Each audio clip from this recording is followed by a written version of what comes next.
Assalamualaikum warahmatullahi wabarakatuh. Saya Arif Hidayatullah 2016-4027 ingin mempresentasikan tugas manajemen ISO tentang sasaran mutu. Dengan tema sasaran mutu, memastikan kualitas dan kuantitas barang yang diterima. Sebelum masuk ke tema, saya akan sedikit menjelaskan tentang profil perusahaan PT Maju Enak Mundur Enak. PT Maju Enak Mundur Enak adalah sebuah perusahaan retail perkakas. PT tersebut memiliki visi menjadi pemimpin retail perkakas nomor 1 di Indonesia dan misi menyediakan produk berkualitas dengan harga wajar dan kompetitif. Nah, PT Maju Enak Mundur Enak ini mempunyai store di 48 provinsi di Indonesia dengan lebih 200 store. Jumlah karyawannya juga lebih dari 18.000 karyawan di seluruh store Indonesia. Nah, sekarang saya akan menjelaskan tentang sasaran mutu, yaitu sasaran mutu dengan judul memastikan kualitas dan kuantitas barang yang diterima. Selanjutnya, dari sasaran mutu tersebut turun ke yang namanya Standard Operation Procedure atau disingkat SOP. Di dalam SOP tersendiri terdapat tujuan, alat dan bahan, ruang lingkup, dokumen yang digunakan, dan sebagainya. Nanti akan saya jelaskan satu-satu. Pertama, saya akan menjelaskan tentang KOP atau judul dari Standard Operation Procedure ini, yaitu berjudul penerimaan barang dengan nomor dokumen SOP strip S2.05. Nah, SOP ini sudah direvisi. Ini revisi yang pertama. Nah, SOP ini juga berlaku dari tanggal 1 Juni 2020 yang dengan memiliki halaman 1 dari 3 halaman. Lanjut aja ke tujuan.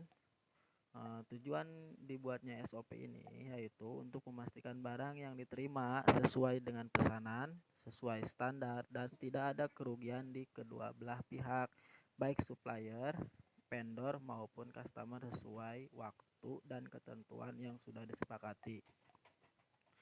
Yang kedua, alat dan bahan.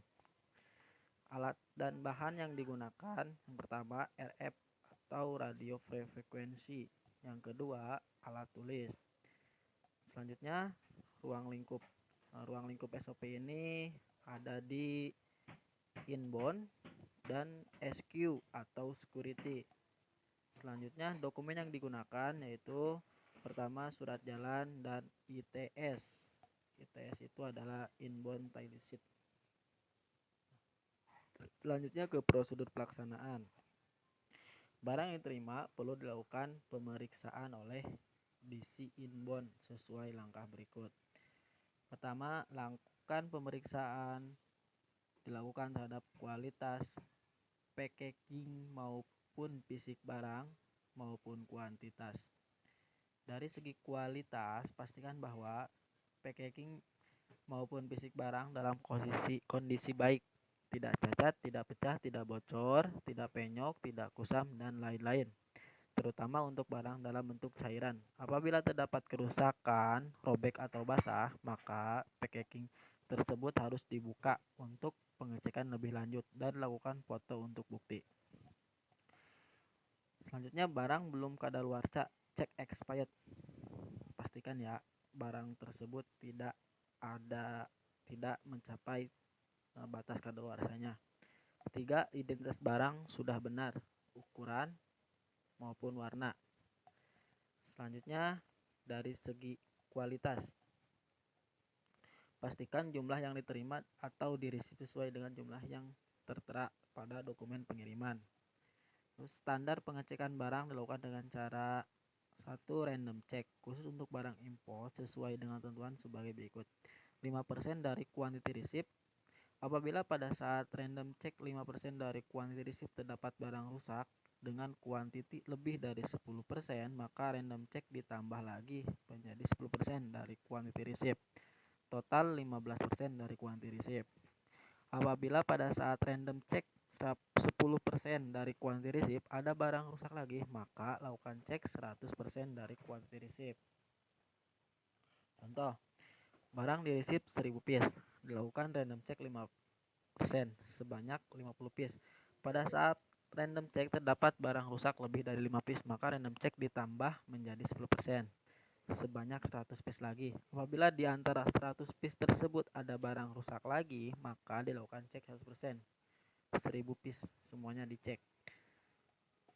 Selanjutnya full check khusus barang lokal dan stok transfer. Pengecekan dilakukan 100%. Jadi untuk barang-barang lokal dari supplier, barang-barang dari Indonesia itu dilakukan cek 100%.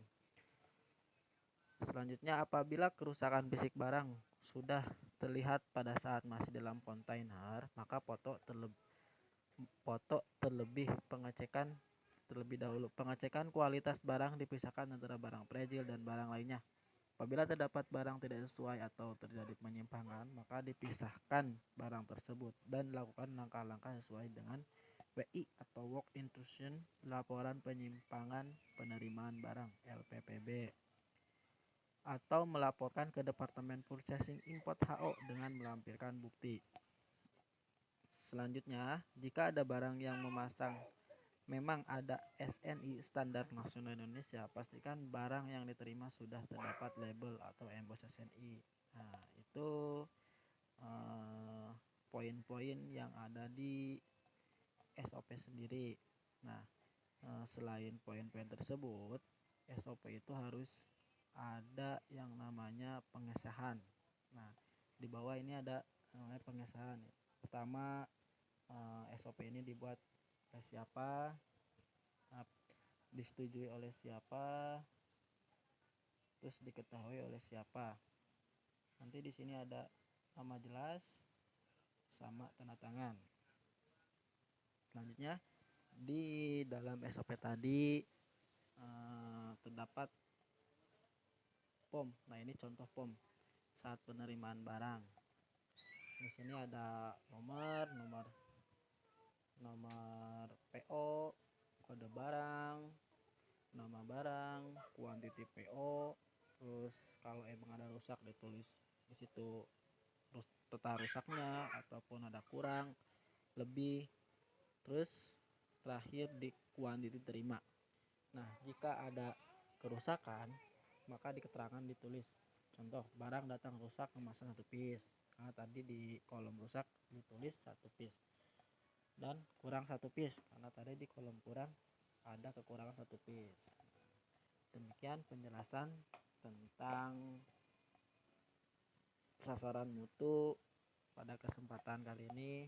Mohon maaf bila banyak kekurangan atau salah kata dan kurang jelas juga untuk presentasinya. Assalamualaikum warahmatullahi wabarakatuh.